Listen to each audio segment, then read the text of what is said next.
In the summer of 1946, Bengal stood at the edge of history and heartbreak. Once the epicenter of India's cultural and intellectual awakening, Bengal became ground zero for one of the bloodiest chapters of the freedom struggle.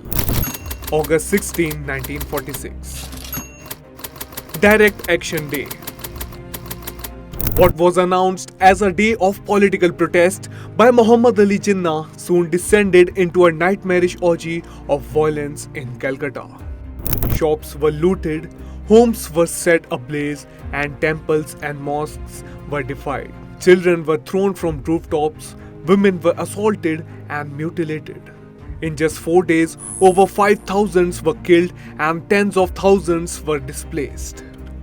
This wasn't just a riot, it was a calculated collapse engineered by Jinnah's call, enabled by Bengal's premier Hussain Shahid Shuravardi, and worsened by British silence. Shuravardi not only refused to impose curfews, he stayed in the police control room, restraining officers from intervening.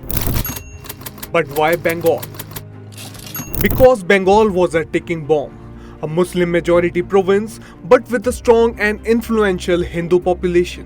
When Jinnah called for Pakistan, he wasn't asking for just land, he demanded an ideological homeland. And Bengal, diverse, conflicted, wounded, became his weapon.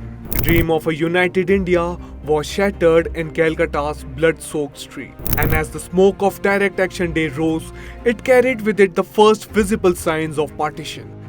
Just 1 year later, after the ceremonial power was given to Pakistan, on August 14, 1947, Bengal was split down the middle, with East Bengal becoming part of Pakistan while West Bengal remained with India. Families torn apart, borders drawn not by choice but by fear. The division of Bengal on the basis of politics left deep personal scars. It wasn't just political, it was deeply personal. For millions, it meant leaving behind memories, homes, and sometimes the graves of their loved ones. Even today, the scars of that division lives on. In stories whispered across borders, in photographs tucked in old trunks, and in the silence of those who survived. Partition gave India its freedom, but Bengal paid in blood.